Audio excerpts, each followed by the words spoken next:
Welcome to Lost Without Japan, a travel podcast about the life-changing experiences of exploring Japan and those moments we would be lost without. For your listening pleasure, allow me to introduce your very own Kanko Guido, Michael.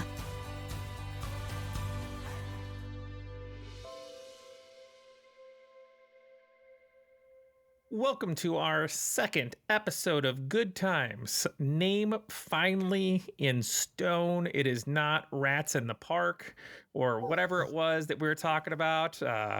Maurice said that he'd, bring me to the lawyers. I don't know, something, if we went with that one. So, Good Times is the name that it really was going to be to begin with. It's going to be part of this bi-monthly series for Lost Without Japan. Normally, it's going to be a bonus thing. We'll talk about that. This podcast normally is bi-weekly, and it's all about getting you to Japan for your first time, making the next adventure to Japan even better, getting you off that golden route, getting you outside of Tokyo, all those great things.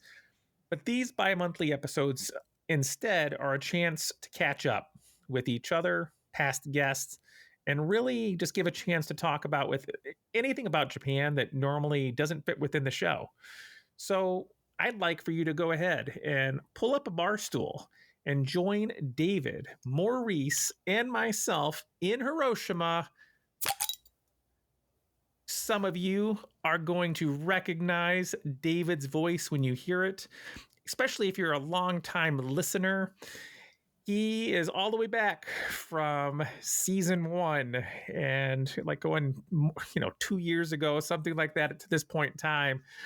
When we talked about Japan, we talked about his interest, ours, travel in general. And he has the honor of being the show's original fan that wasn't a paid family member. So for those of you that are confused, though, at this point in time, and you're like, Mike, this is supposed to be a day trip episode every month. I know I have this day trip episode for you. I'm going to apologize right now because I have an art show that is in the beginning of March, and I have 600 students that I am working with, and we are trying to get 1,200 pieces of art glued to paper, names attached to it, sorted, printing. And normally, this is a little behind the scenes, part of my lunch I spend on the podcast. Don't tell anyone, okay? But part of my lunch, it's spent on podcast prep, okay? I haven't been able to do that. And when I normally do a day trip episode, it takes 3 weeks, a month to come up with a quality episode to give to you that is a usable, living, breathing document that you can take and enjoy. And I don't want to put out something that is not as usable as others and have you think that, what's going on? It seems like he Googled what to do in this area and took the top couple things that are there. And this is our episode. You can get that on YouTube. That's not where you come to me. So with all of that in mind, let's get today's episode kicked off and get into catching up with Maurice. David, welcome you two. How have you been? Maurice, I'm going to let you kick us off first. Oh, thank you. It's always a pleasure to be here. I've been well, life goes on. Nothing really special. I wish I had prepared something, but you got me on the spot. And since the last time we spoke, life has been business as usual, work, seeing friends, trying to exercise. I know Americans are fat asses. I'm trying to reduce that cliche a little bit, and just sing movies. I saw Perfect Days, which is a Japanese film, and I highly recommend it. Really, really stellar. And I watched an old classic called Tempopo about a restaurant. Oh, buddy, that's like one of I my knew you were reacting. all-time favorite movies. Let me tell you, I own the physical of that. I own the digital of that, and I looked for movie posters for it. Couldn't get it. Fantastic movie. Sorry to That's awesome. join it right there. It's No, fantastic. it's really good. And one thing I started reading about it after I watched it, and that it's framed like a Western. And I never knew that. That here are these bandits of people that come together to build up this ramen restaurant, and it is like these traveling kind of like gang of West. It's really cool. But that's all that's really been going on with me. Less eating, more running, more movie watching. That's it. David, my friend, welcome back. How about you, my friend? Well, thank you for having me again here, Michael, for the second or my second podcast. And Maurice, thank you for joining me too. It actually takes the pressure off having three people on because I once that the record button is hit, I just go blank. So, but I've been doing quite well. So I would say everything's the same as Maurice. There's nothing really new or changed. But I did recently start a new job, maybe about 2 months ago. So that's been really positive in that department. And just been, I don't know, just doing everything really what life throws at you. So You were sharing too a little bit about your One Piece card gaming addiction that's recently happened. Don't get me started about that. Originally it was just meant to be collecting, and I got suckered into playing the game too. So, and it's I'd say quite popular at this very time. So even like the good cards are quite expensive. So, so to build a good deck, you have to kind of, I wouldn't say put too much money into, but it's definitely fun and worth the money and time. So. It's the gateway drug, buddy. That's the collecting the shiny things is always how they get you. Then after that, then what are you going to do? Maurice, I think you left something out, my friend, of your what's going on with you as well. The Kyoto photo book show, my friend. You want to share just a little bit about that? Yes, but first, before I do that, I would like to piggyback on David talking about the One Piece card game. The last time I was in Japan, which was I think December, maybe whatever.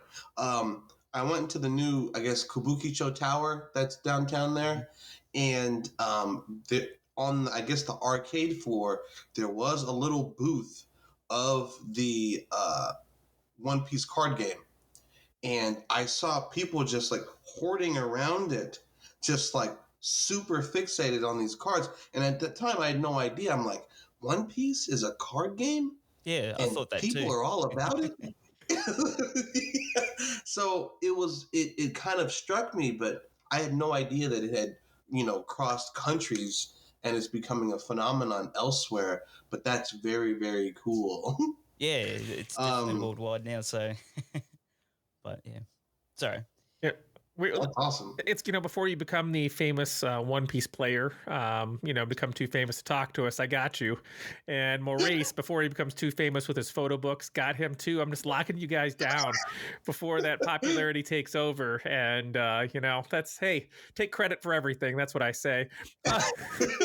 Um, David, like this is going back a while, but when we talked originally, for those there's people I'm sure that haven't been listening from the very beginning. I do hear from people all the time that start back at episode 1, and I'm like, please don't, please listen to some recent things first, and then you can go back. But they listen from the beginning.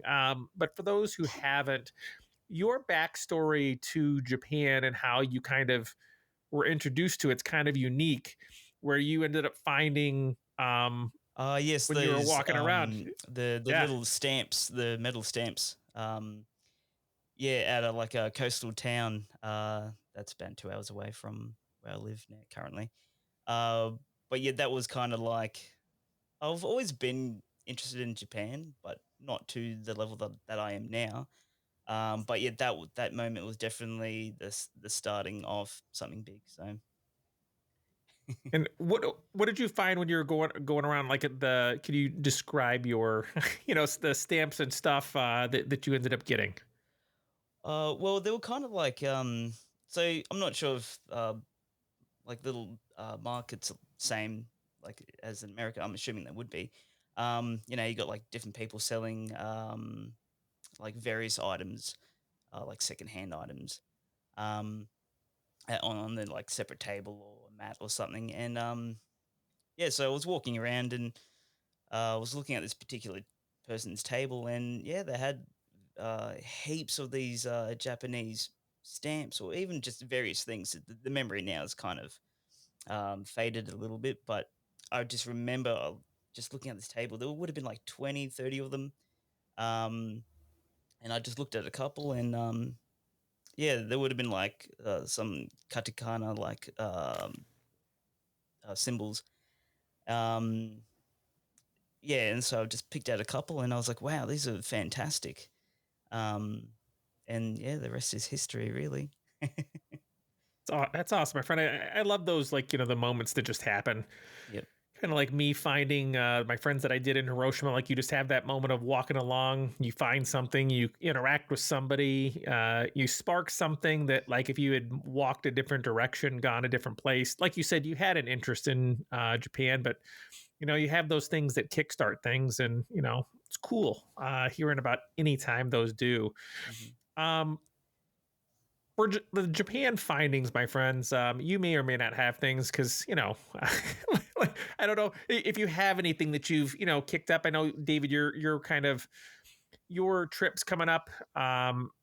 Like, you're gonna look to try to get there in the summer. If you found anything for that, you're welcome to share. But my kind of Japan findings share is I recently interviewed a gentleman called Toto Hmm. from Megajima Island, which was one of our day trip episodes. And he was a fantastic interview. And he is actually going to be coming up in 2 weeks from now.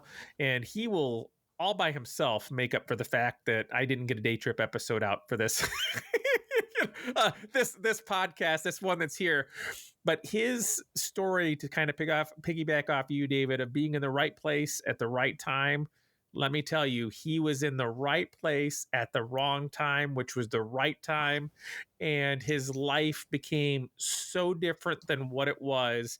And just, I can't wait to share it, my friends. But it just further reinforced after talking to him, though, that my friends, don't sleep on Megajima Island. Don't sleep on that episode. Go check it out. Put it at the top of what you have. And if you ever thought about living in Japan, this is going to sound a little bizarre too, but potentially think about living in some of these places where they don't have a lot of people. One spoiler of the episode, as things as it, he has been on the news there quite a few times, and part of that's just being a foreigner, but part of that is the fact that he is someplace where not a lot of people are. So if you want a very unique Japanese experience with a very tight knit community, think about shooting off to those places and look outside of the normal, spots that you might end up thinking of if you're going there. Um, Gentlemen, do you have anything that you might have found, David, for your prepping for your trip? Maurice, you as well. Anything that you might want to share about Japan since we talked last time?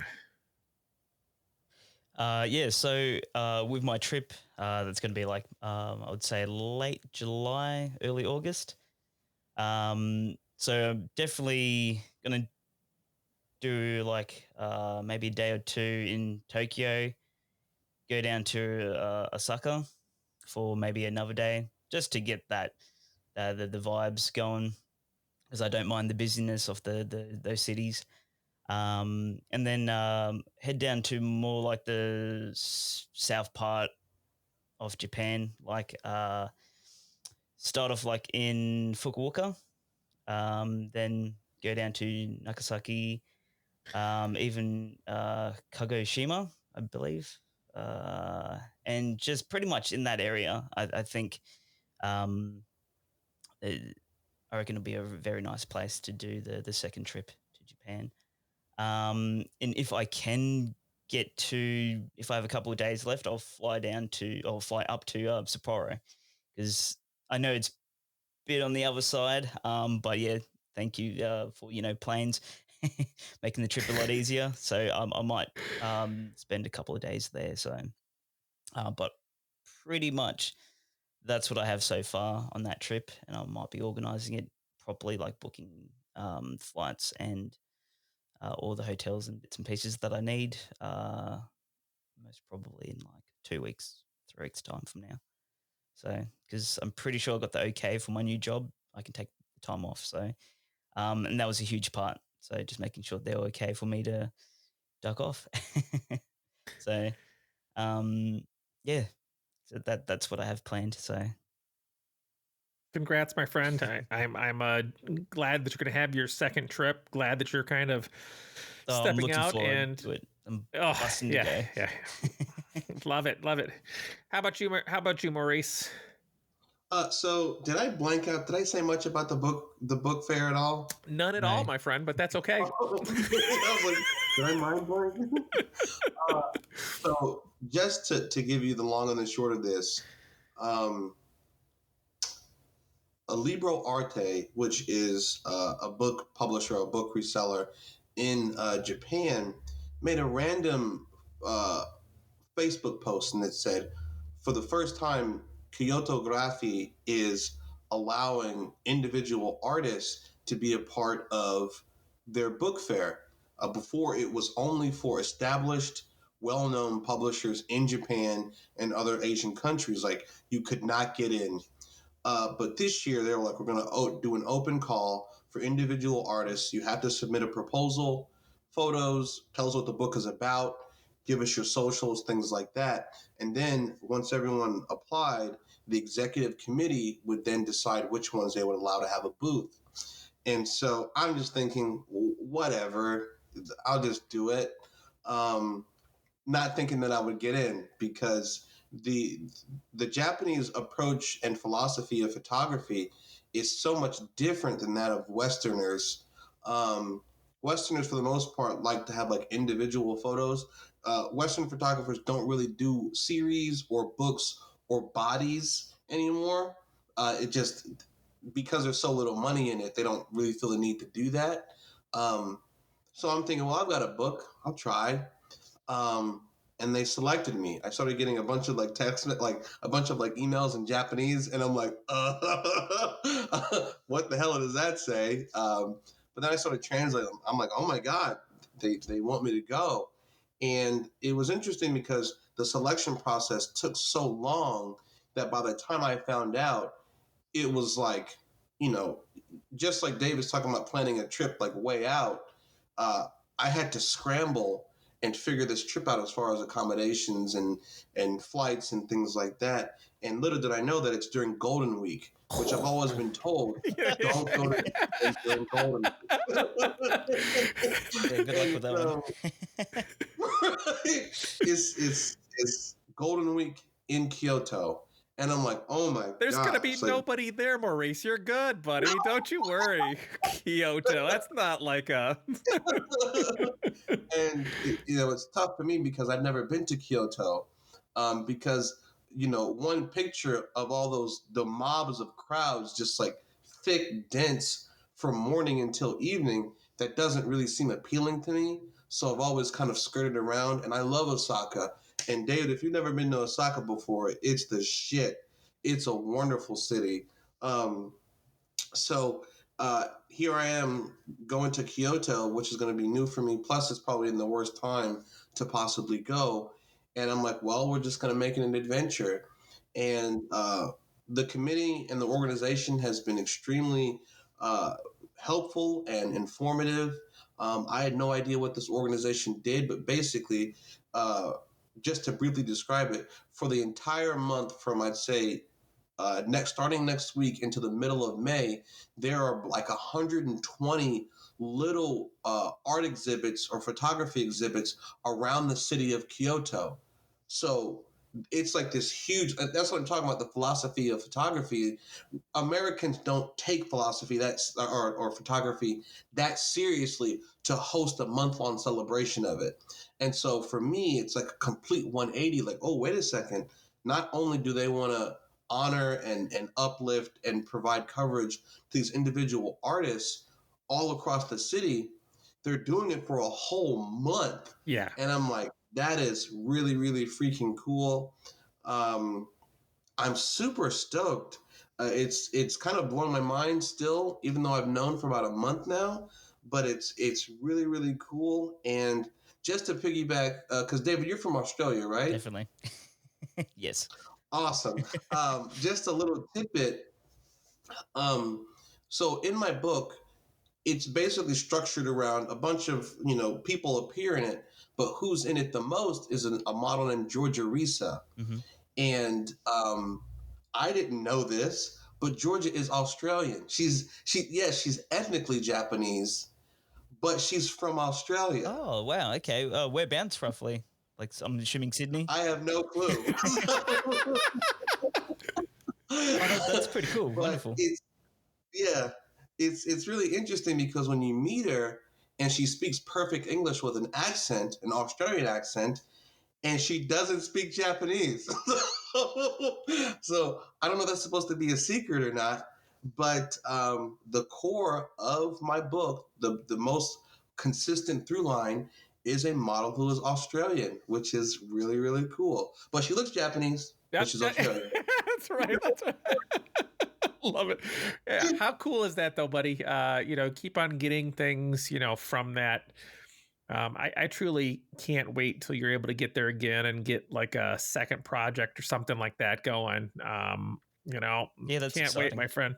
Like, yeah, congratulations too. I want to just, being thank you. That's even I'm excited for you. So, and I can only imagine how you feel. Like that's another milestone you've hit. So that's fantastic.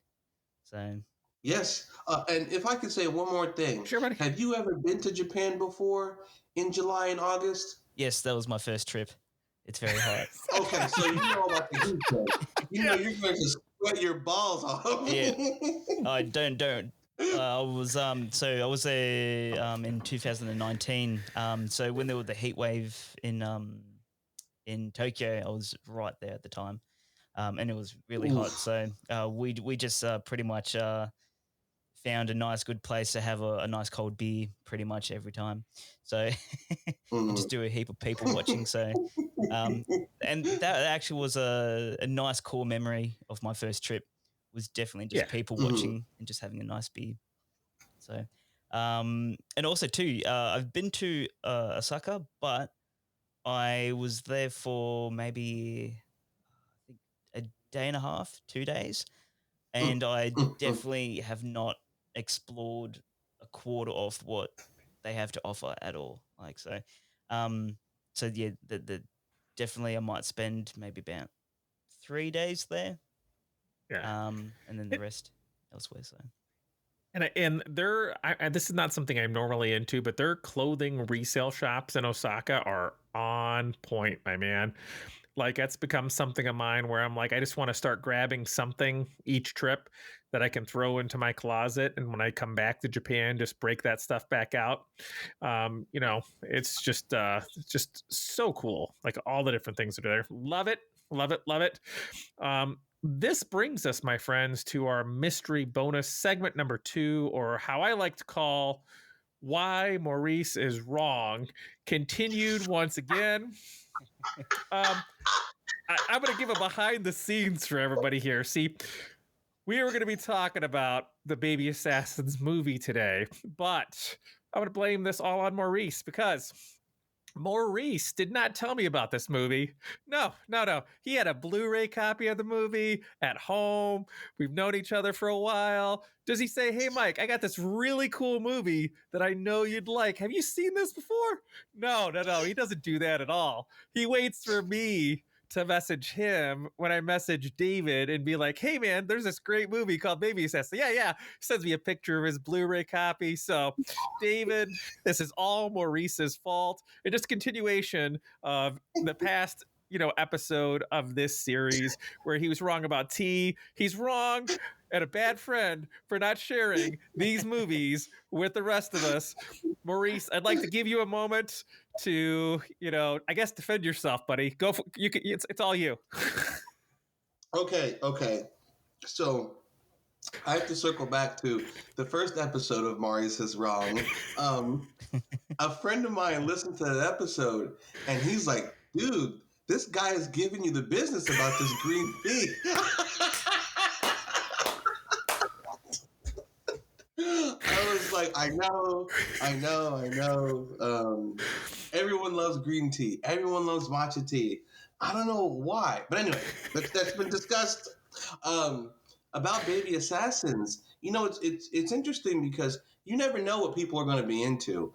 And I watch a lot of stuff and I'm like, would my friends like this? Right. And now I have a fear of like recommending movies to people because have either of you ever seen Drive, the Ryan Gosling, Nicholas Winding Refn movie? I Yes. have. Yep. Okay. That's one of my favorite movies of all time. And I saw that in theaters when it came out, a decade ago or whatever. And I remember being mesmerized, my eyes like this big. And I loved it. And there was like 4 other people in there. And they left right as the movie ended. And one of them said, what the hell did I just watch? So after that, I remember thinking maybe my tastes are not in line with what a lot of people want to see. So I really don't recommend movies to people anymore. If they bring it up, I'm like, oh, I've seen that. Like, because what I did with you, like, oh, I have that. But as far as coming forthright and telling people, I don't do that. But Baby Assassins is hilarious. The banter is great. And the action surprisingly good for these young, kind of small actresses. They pull it off in a spectacular way that I was not expecting. Well, we just need to get you past your fear, buddy, because I think all of us, David included, I'm going to throw you under the bus too, buddy. Oh, no. For those of us that love Japan as much as we do, I do feel that like some of the movies would recommend to most people would probably not go over well. Like I absolutely positively love Tampopo. Like it is one of my top movies all time. Fantastic. I have recommended that to some people and they're just like, I don't even know why you recommended this to me. And I'm like, so I think I want you to leave today, Maurice, with just knowing that this is a safe zone. David and I, the listeners, safe zone, buddy. You need to start recommending some movies, man. This is going to become a segment now. It's done. In stone. Good times. Maurice recommends a movie segment now. It's there, buddy. Sorry, it's in there. I have another example of why I don't share movies. So when I was in college, I used to buy bootleg movies on eBay, Hong Kong and Japanese films. And I remember in probably 2006, 2007, I don't remember the exact year, but I had a bootleg copy of Battle Royale. And I absolutely love that movie. It's a fantastic movie. Oh, I love it. And I remember I went to college with this bootleg. The subtitles were janky on the back of the box. It was like full of typos because someone who didn't understand English wrote it, right? But I remember telling people, I'm like, we have to watch this movie. It's about these kids that get sent to this island and they just start killing each other.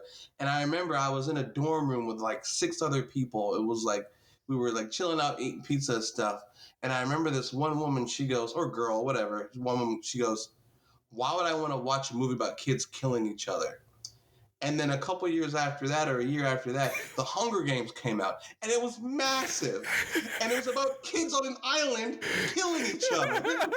Yes. Uh, You know, like, did are you that fucking kidding did that me? same woman like that movie, Hunger Games? Yeah, Oh, okay, there you go. Well, that's a bit of a contradiction. yeah, there's no The Hunger Oh, Games. yeah. Love it. Yeah. You know, No, see, yeah. Well, I just go back again, buddy. You're 2 for 2 with movies for me right now. You're 3 for 3. You're mentioning all these movies. They're great movies. You got to get past these other people. They don't count. They're outside the safe zone. It's like, it is David. We're gonna figure out why David's wrong, or a David segment. It might just be updating us on the One Piece card game, buddy. But prices and stuff. You can be our broker. Like, say, hey, the cards to buy. Get them early now. Stock them away. When you make big bucks, you can send me get a little bit of the cut to help fund your trip to Japan, David. Yep.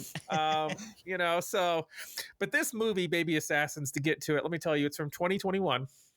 It is directed by Hugo Sakamoto.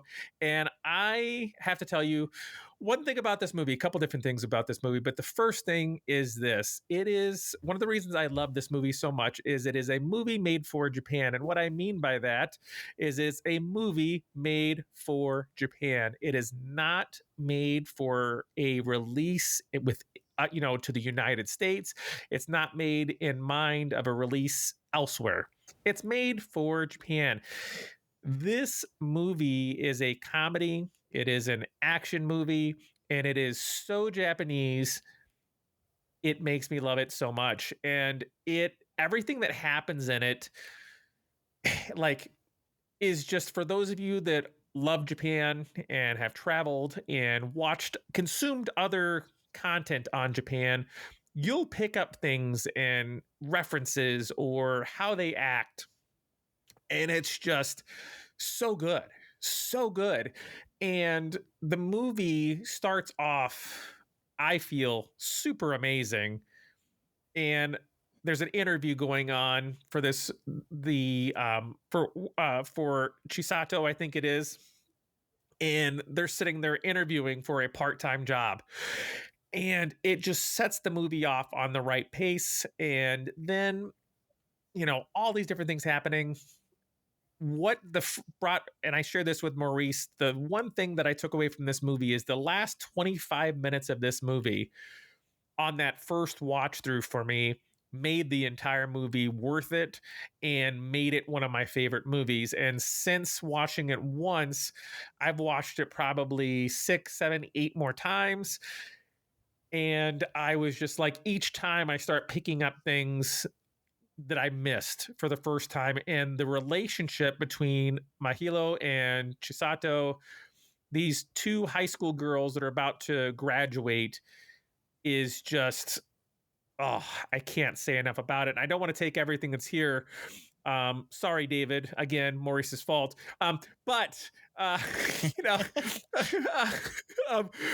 but Maurice, what would you like to say about the movie, my friend? Oh, so an interesting thing about, I guess, contemporary youth dialogue in Japanese cinema, there is not weird, but there is an unfamiliar kind of like cynical, self-deprecating kind of banter that we don't really do here, or at least not in Western films. And so for a while, if you're not familiar with that kind of stuff, you're like, why are they talking like that? Like, why are they muttering to themselves?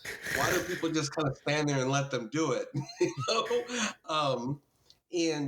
But that's the framework that they're working within. And once you kind of release yourself to that and accept it, it really does just kind of have like this charm to it that, I don't know, it's kind of intoxicating in a way that it's whimsical, and kind of youthful, and I don't know how to describe it, but it's really its own thing. And then you have that half of it, and then you're like, well, it's kind of cutesy and kind of funny and self-deprecating, but is the action going to either meet that or exceed that? Yeah, or if it's going to exceed that. And it does. And there's this goofiness that happens, but then like that, it just like it turns completely super serious. And the action, I'd say, some of the best. Just right. Like for someone who looks like she's probably 17 doing action scenes, and it's her that Yep. are on par with veterans that we see in Western cinema, really blew my mind. The choreography and the movement, and they have this tiny woman who looks like she's actually hurting grown men, and it's 100%. convincing. Yep. It's really, really wild. And I remember watching that and getting over at the end of it, and then watching that last action sequence again, and I'm like, holy cow, this is so smooth, so well shot, so well choreographed. And then I didn't tell anybody about it. I kept it to myself. It reminded me of like when you hear of Keanu Reeves and his John Wick prep, like the amount of prep that man goes into for those movies to look like he knows what he's doing. It matters to him, and he comes off as a dude that knows what he's doing. Like Yes. Like that to me was what I took away from the Baby Assassins movies. Like, I don't know how much prep and how much work went into this, but they had to have, like, short of like killing themselves, put in a ton of time to get this to come off in the way it was. And it was just, oh, so good. And David, the cool part is, my friend, is that in 2 months' time, in June, which we're going to get together again for my birthday. It's going to be my celebration of my birthday. We're going to make this episode 3. We're going to talk about Baby Assassins 2. So, you have 2 months, my friend, to watch Baby Assassins. Baby Assassins 2 just came out on the 3rd. I've already watched it 3 times. The first time doesn't really count. I should say 2.5 times. I was tired, David, because I'm trying to do art show prep while I'm watching this movie, which is great to do when it's subtitled and you don't know everything they're talking about. But I was falling asleep, man, while I was gluing things and doing stuff. So, just fantastic. I can't wait for you to watch it and share it, man. It's going to be awesome. Oh, I'll definitely make it my mission to watch 1 and 2 before then. I did watch the trailer for this, though, because and it actually, I would say, by the sounds of it, the trailer does kind of justice to it, because it does look like it's a fun movie, a bit of action to it. Like, I wouldn't say bit, by the looks of it, it's a fair bit of action. So I'm yet to find out. So, and it looks like definitely a lot of humor that I would say it's not Western, type of, and yeah, it's very Japanese. So, I'm actually looking forward to it. I'm just spewing that I didn't watch it before because Michael told me about this maybe about a week ago. So I'm like, oh yeah, I'll get onto it. Again, David, like, you can just say it was Maurice's fault, buddy. You don't have to hold back. This is a safe zone. We're trying to help Maurice with his problem, buddy. He's got a problem. This is like an intervention. This is really what it is. It's not even Good Times episode 2. It's intervention with Maurice, and get him to recommend these damn movies to us, David. Come on, like, just, you don't have to hold back. You sound like you're holding on to a lot of good movies. If Michael found out about this movie before, it would have finally made its way down the chain a lot sooner. So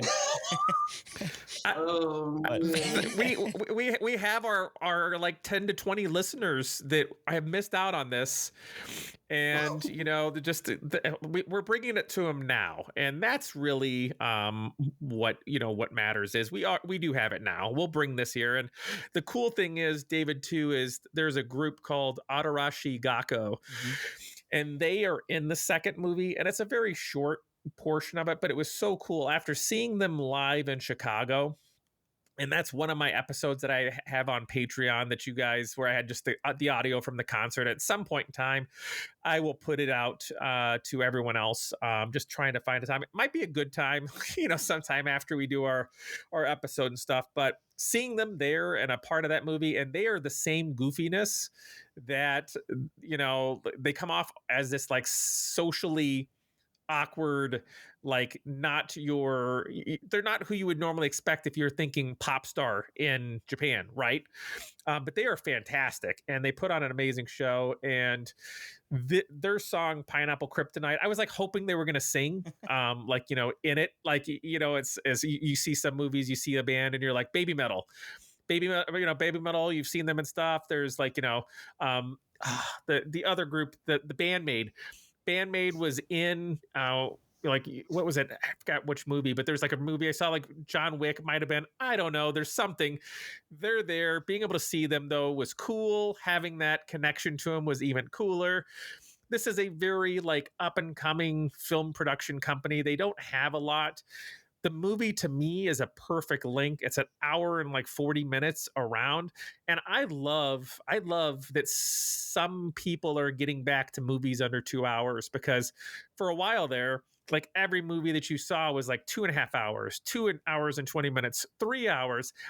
Come on. Like, I liked it before. There was a sweet time in movie cinema where it was like an hour and 30 minutes was your normal movie. It's enough time. You can sit down at night. You can watch that, come away with it, and it is just so worth your time. Yeah. Especially and mostly because you love Japan.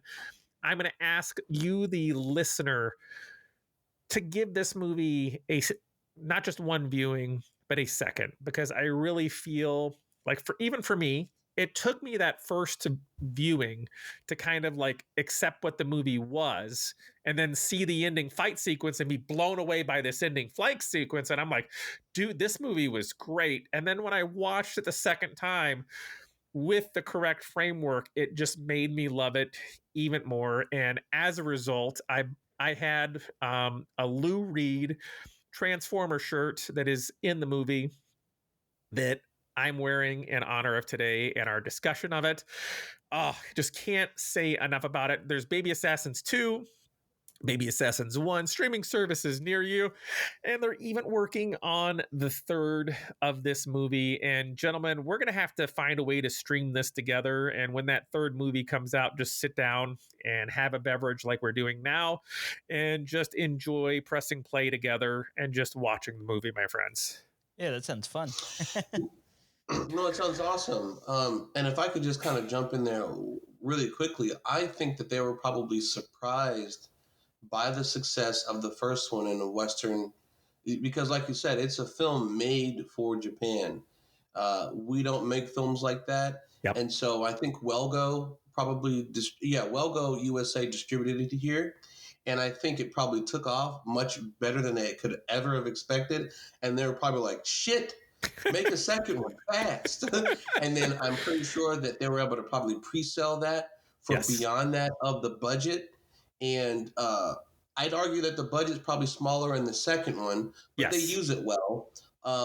And then they're like, shit, again, make a third one.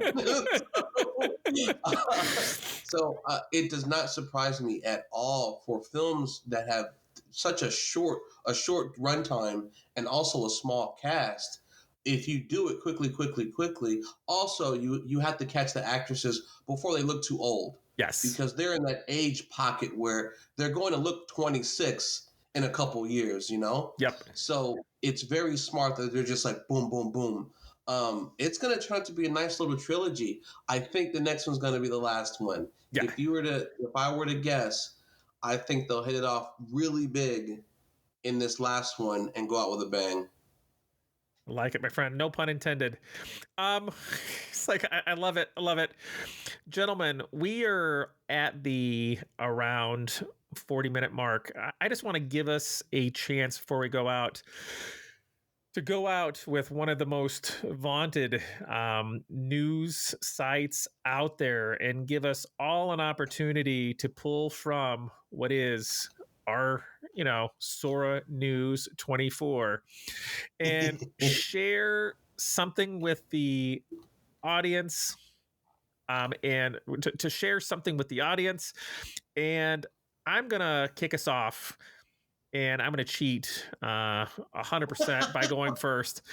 But There is an article that says cashiers given chairs as Japanese companies reconsider if it's okay for workers to sit during their shifts. And this is dates the episode, but a recent episode, a recent news article that is on Sora News 24. And I feel like that couldn't be more Japanese. If we're talking about a movie that couldn't be more Japanese, this couldn't be more of a Japanese issue when it comes to like customer service and how they view you, the customer, and how well you're to be treating the people, the customers. But to give your workers, though, a chance to kind of have a better work environment, that is huge. So them reconsidering if it's okay is just a sign, I hope, that they're going to move forward and just make it okay, because everywhere in the world right now is understaffed. It doesn't matter where you go. You can go to a Taco Bell, you can go to your doctor's office, you can go to a movie theater, you can go for clothes. It doesn't matter where you go in the world. Everyone is understaffed. Everyone is struggling to find employees to work with them. And if you can make the life of a worker better, let's do it. Let's get past that thing and know that it doesn't reflect poorly upon you.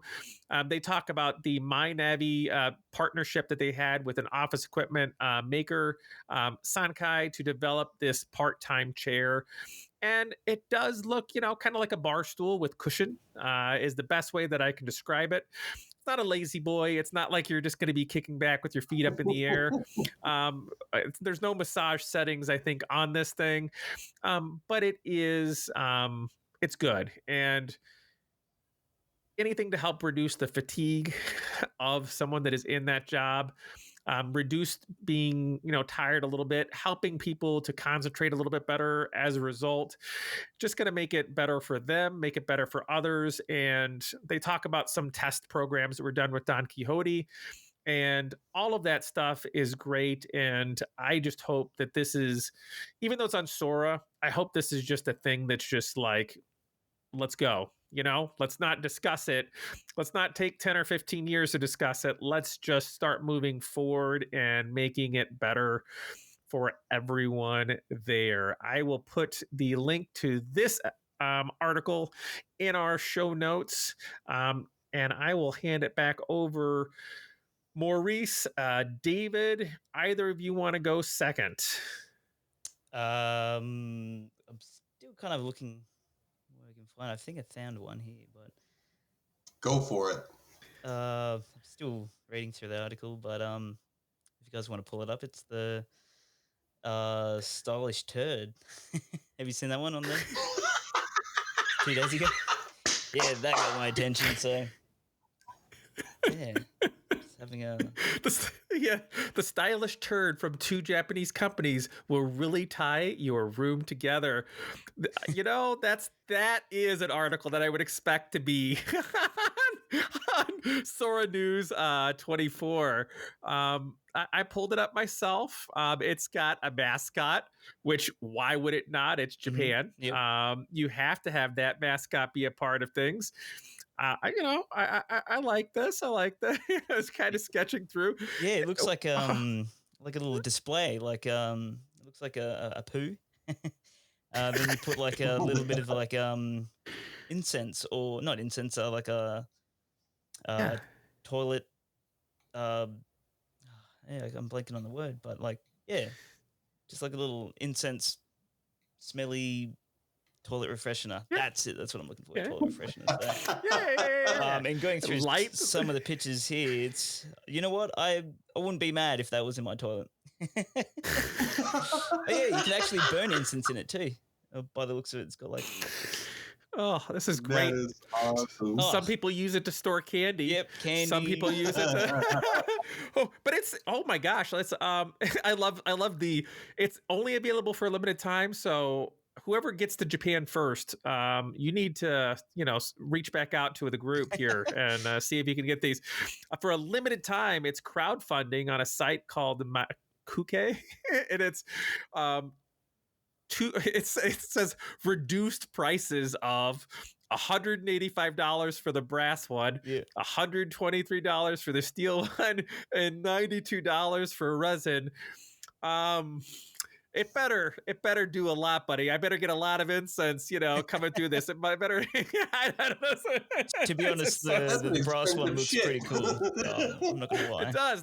Of course, if you're gonna get it, you got to go out. I mean, the brass colored one. That's awesome, man. I love it. Yeah. Oh, I like the pictures of this. I asked a Tinder date when I was in Tokyo one time. I was like, "Yo, what's with all the poop stuff?" And she goes, "Oh, the Japanese think poop is hilarious. Love it." It's like, who doesn't? Hey, look, it's good to be kind of open about that kind of stuff. So, Yeah.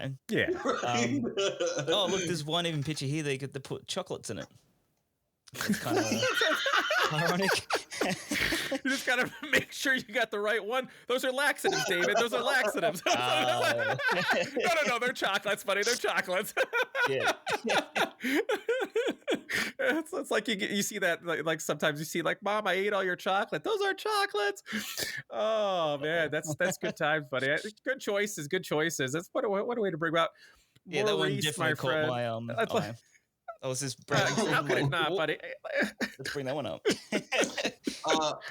Mine is so one thing that my friends make fun of me about, and you can add this onto the things Maurice is wrong about thing, is that I have a soft spot for going to Japan and eating fast food at chains that are in America. It doesn't make any sense. But I will go to Japan and eat McDonald's. I don't care. 100%. It's different. But, it's completely different. I can imagine. Right, it's different. That's what I say. David, it's a safe. This. We're telling Maurice this is a safe place. We're all here. I get McDonald's breakfast a lot while I'm there. A lot. But I really appreciate not only seeing how the same items taste differently, but also the unique offerings of their menus. And Burger King always has some ridiculous shit on their menu. And in this particular one, on this news article, it says the fake burger really returns to Burger King Japan. And the fake burger is basically a burger that doesn't have a beef patty, but in its place is just a mountain of fries. Fantastic. So inside this bun with cheese and shit are just 20 fries. And I think that's hilarious. And only 390 yen. That is a deal. Come on, man. It's bread and fries. What else do you need? That sounds amazing, man. Yeah, that's $4 Australian. That's good. Good feed. Also talking about the last time I was in Japan. Talking about Australian. Do you guys know what Burger King is called in Australia? I don't. No. It's Hungry Jack's. No way. Yeah. Because I believe when Burger King came to Australia, there was already a small franchise called Burger King. So they changed the name. So, yeah, there you go. No funny fact. way.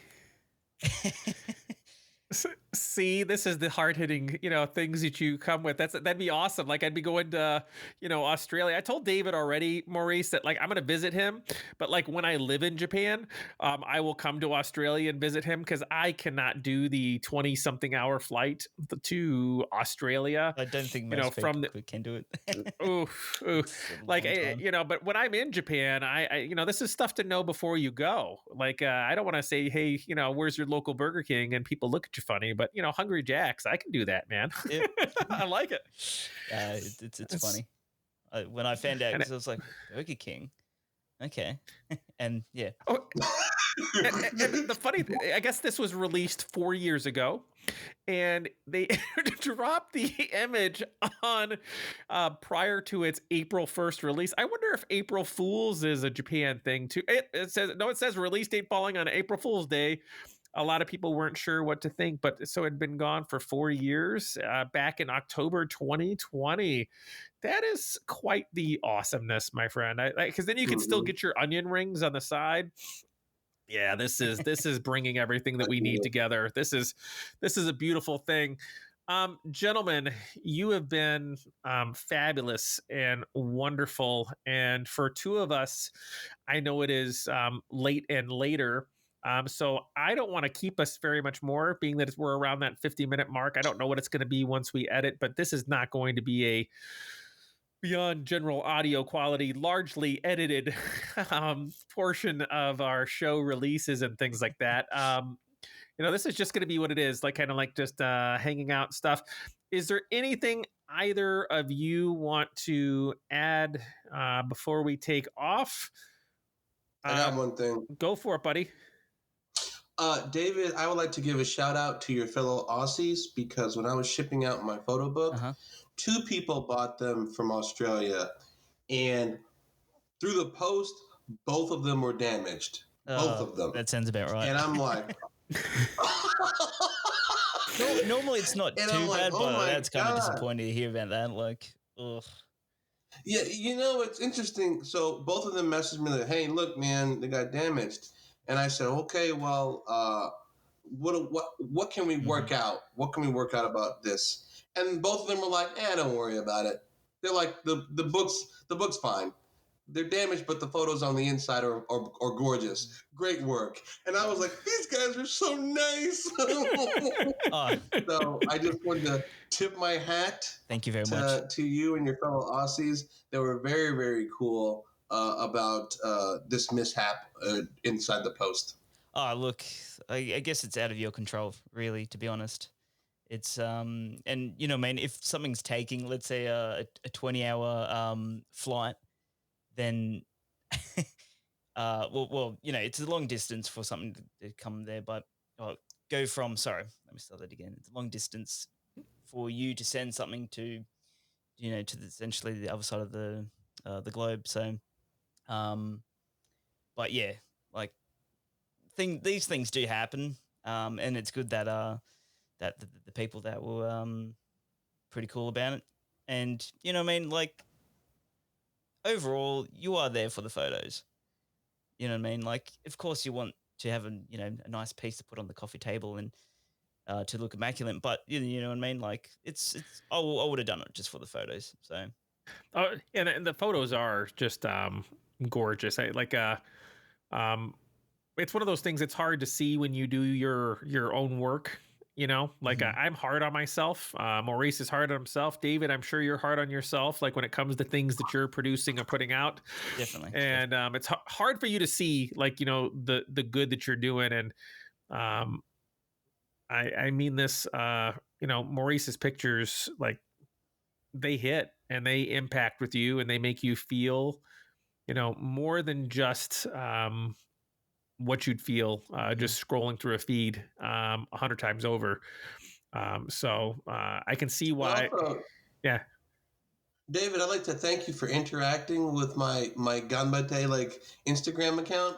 I noticed that you poked at stuff, and I'm like, yes. Yeah, it was great. I was pretty excited, because I was like, nice. Like, you honestly, you do really nice photos. And I was kind of upset at because I was going to be part of the Kickstarter, but at the time I was like, oh no, like it was just bad timing. So you never know. Don't worry about it. They're still available, aren't they? That's tricky. That might have to be a hush hush, off the record, like right. once the record button is stopped, David, we might have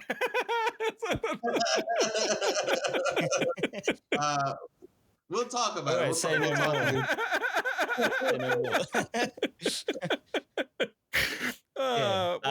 Definitely great work. I love it. So I'm thank you. Forward to see more in the future, and even just like I really appreciate it. Kind of, I'm assuming it's going to be like you're going to have different variants. You know what I mean? It's never going to be like the same style or maybe similar style. I don't know. I'm just looking forward to what you're going to bring out. I can't do that. I have to do something different. I have some ideas in my head, Yeah. And, I worked with a model the last time I was in Japan, and we shot some kind of preliminary photos. And I was like, can I do something with this? And I think I can. It's just a matter of scheduling and getting the budget together, because she's not expensive, but she's not going to be cheap. No. Right. And for the type of thing that I want to do, I would need her for like a minimum of 4 days solid. Mm-hmm. And so, she gets paid hourly, and her rates, what her rate is. And I'm like, well, that adds up really quickly. So Of course. the second I kind of cobble that together, I definitely will be doing something new. And it's completely different than what Gambante is. Mhm. So thank you for the kind words. No, You no, guys no. are Yeah, look, too nice. you've earned it. Like it's That's right. So David, with our interactions and stuff, buddy, you can tack on too, because again, the only, like I said, we're gonna have a One Piece card game segment, I'll and see how we go. Maurice's movie recommendation corner. So this format is getting out here, and I might end up reaching out to a fourth person for that time.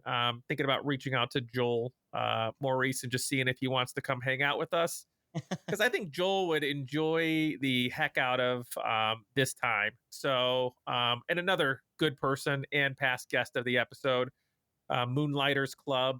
He recently, just to you're still with us at this point in time in the show, he did a recent talk on mental health, and it is a fantastic start to a series of things that are on there. And he did an interview with a person who kind of specializes this and kind of just setting yourself right in this world, and very much worth your time. Please go check them out. And if you see I follow them, just start typing in Moonlighter into the people I follow portion of things, and go do yourself a favor and go check that out. But with that, gentlemen, I just can't thank you enough. This is a blast. We'll celebrate me turning on this world another 365 days when we get together. Celebrate a birthday for me, and we'll go on from there. So before we finish this outro, though, I just want to take a quick moment, ask for some feedback for you guys from the show. So we are going to have our 3-year celebration, and I'm just going to be very transparent. We've received very minimal feedback from you. So if you're like, hey, I don't know if mine's going to be good enough to get chosen or good enough to be displayed on the show or aired or whatever it is, it will be. So I don't care how long it is. So if you're like, I was really excited about this 7-Eleven, donut that's half chocolate and half not, and it's fantastic, and I eat it all the time I'm in Japan. Hey, guess what? Me too. And for someone that doesn't know about its amazingness, you may set them off for the, just everything in the world, and they're going to be thankful for the rest of their lives because you took the time to share something.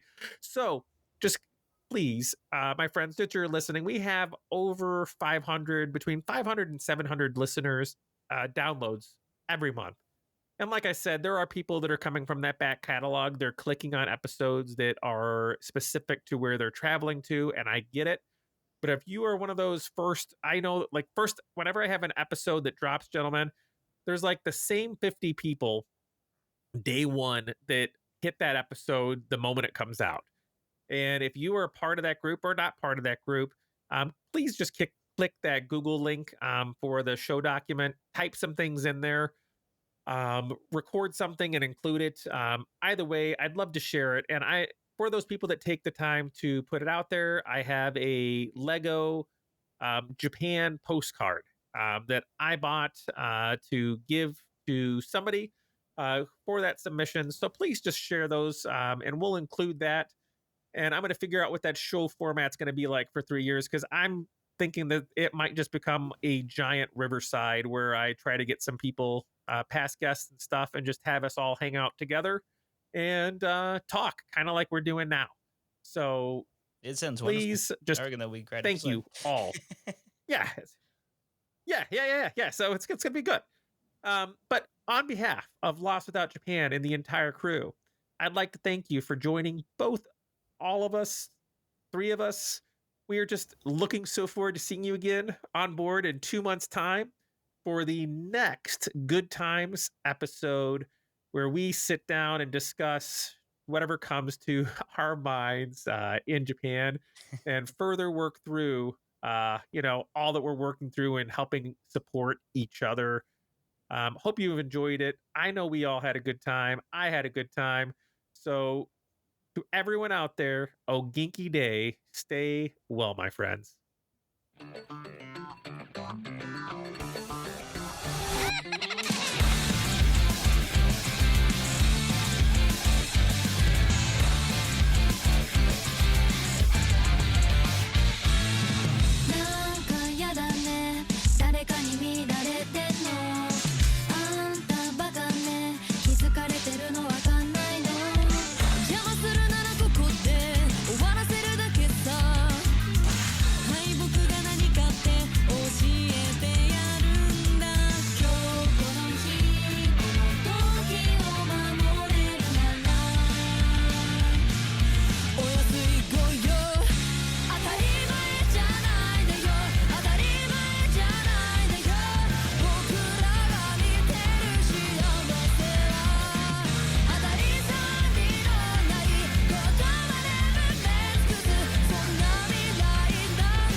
明日を思えるこの日は」